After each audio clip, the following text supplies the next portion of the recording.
Hello guys, hello mga kasari, hello mga friends. Ayan, andito na naman ako sa inyong harapan. Medyo matagal-tagal na ako na hindi talaga nakapag video, naka-update sa aking tindahan. Ayan, talagang matumal siya simula ng 2025. Siguro mga bandang November, ganun. Naging matumal, or September, naging matumal talaga ng sobrang-sobra. Kasi nga, may pangyayari dito sa lugar namin. Masyado kasi itong masukal ang lugar namin. Para siyang, squatter area. Alam niyo naman, pag squatter, maraming tambay, tapos maraming ang mga supik, kaya namin dito is merong mga addict, ganun. So yung ang nangyari, alam mo naman sa bisyo na ganyan, meron talagang patayan. Kaya ang nangyari noon ng September 2025, may talagang pinatay dito na talagang malapit lang sa tindahan namin. At simula noon, yung mga tao parang natatakot sila. Imbis na yung maging masaya sana yung gabi namin kasi andyan ang bulusok ng mga tao, pero bigla na lang ayaw na nilang pumunta dito kasi madadaanan nila yung lugar kung saan doon pinatay yung isang adik sa isang sasakyan ng motorcycle na nakapark lang na malapit ng mga parking area, tapos isang bahay, and then ito na ang tindahan namin. So, talagang malapit lang talaga, daanan talaga siya papunta dito sa tindahan ko. Doon talaga nagsimula na bumulusok talaga pababa yung bentahan namin. Naging na lang 500. Pag wala kaming mga ganyan, sabit-sabit, ganyan, mga chichirya at ano pang mga sabit dyan, saka itong mga natin, pangbata, mga pambata natin na mga paninda. Gabi na pala mga kasari. Yan, mga biskwit, mga candy, yung mga chocolate, yung mga maliliit na chichirya. 3, 5 yan, 3, 5. Yan, ito yung mga, mga maliliit na candy.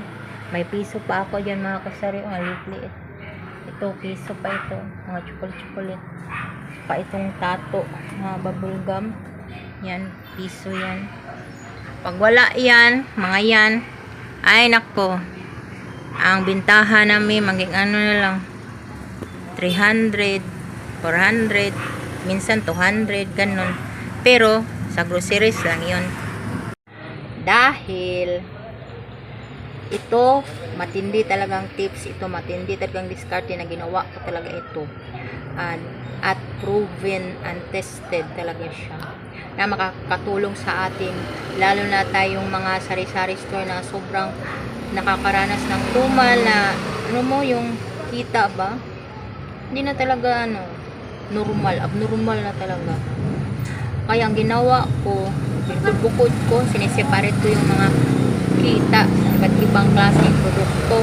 Halimbawa, soft drink at beer, binukod. Sa load, binukod. Sa sigarilyo, binukod. At saka sa groceries, binukod ko.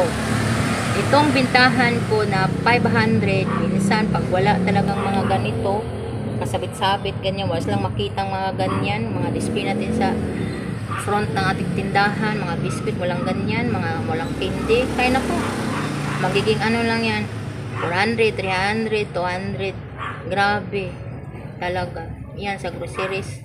Kaya binukod ko para, alam mo nyo naman, yung mga sigarilyo, yung mga bira, ang lalaki ng puhunan. Natatakot ako ba na baka maubos yun, ang kita doon. Kasi matimtid tayo na bili ng bili para sa mga harapan natin, para mayroon tayong display sa harapan, mayroon tayong nakasabit dyan, nakaligtaan natin yung ibang produkto. Kaya yun ang ginawa ko, binukod ko siya upang makapag-restock agad ako, makapamili agad ako ng mga produkto na naubos. Kasi noon, hindi ko yan binubukod-bukod, hindi ko yan sineparate yung kita ko. Ayun, marami akong nakaligtaan ng mga ibang produkto. Kaya ang rep ko noon, ilang days, walang laman, walang soft drink, walang beer. Oh, di ba? Kakaloka.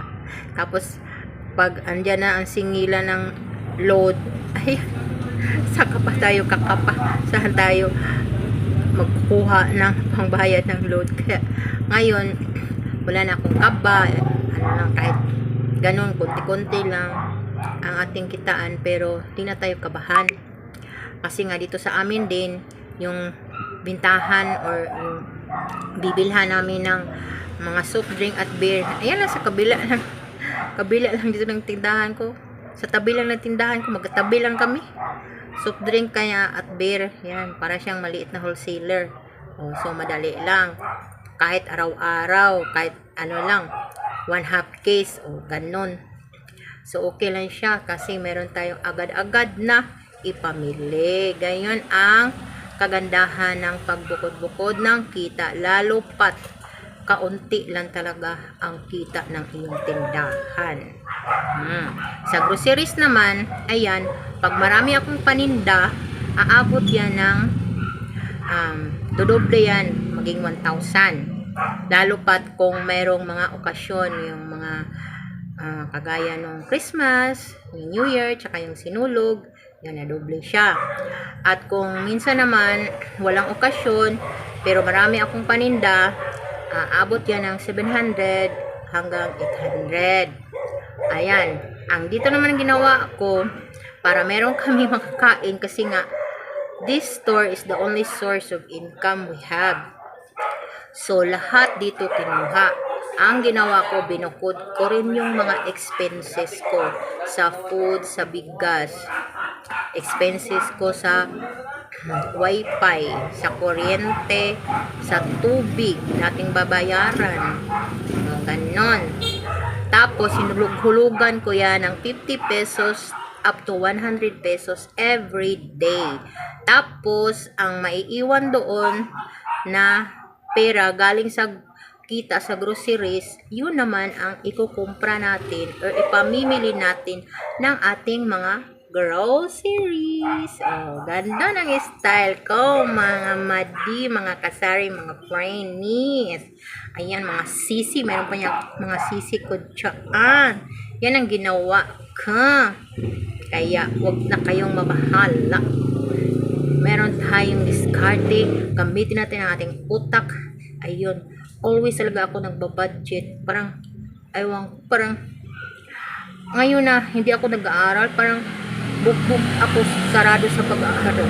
Kasi palagi ako nag-aaral kung paano ko budgetin, kung anong gagawin ko, kung ilan ang bibilhin ko. Kasi, di ba, ang liit talaga ng budget ko sa pagpangkumpra, lalo na sa groceries. At dito pa yung kitaan, yung kita ko sa groceries, dito talaga kinukuha ko yung mga personal namin na mga expenses, yung mga expenses sa bahay, yung mga expenses sa mga bills namin, ganun. So talagang ewan ko, yung pag bumili nga kami ng ulam, talagang ang isang isda, talagang yan, 3 yan na divide namin 3 kasi isda, more on isda ako. So ako lang yan, kakain yan. So sa umaga, tanghali, gabi, kaya dinivide ng 3. Pero ngayon, ang mahal kasi ng isda, hindi na kami nag-iisda. Yun na lang yung mga mumurahing mga lutuin, yung mga mumurahin na lang na ulam. Kasi ang budget namin yan sa ulam, araw-araw is 100. Tapos, yung sa bigas, 100 din. Pero, hindi araw-araw. I think, every week, 2 beses o 3 beses kami bibili ng bigas na tig 2 kilo, 112. Yan. Mahal na kasi ngayon ang bigas, diba? So, yan. Mabuti lang kasi 2 lang kami ni Mister, wala kaming anak. Siguro suited lang sa amin na ganito ang diskarte na ginawa ko, na ganito yung ginawa namin sa tindahan, na kahit napakakunti talaga, napakatumal ang kitaan.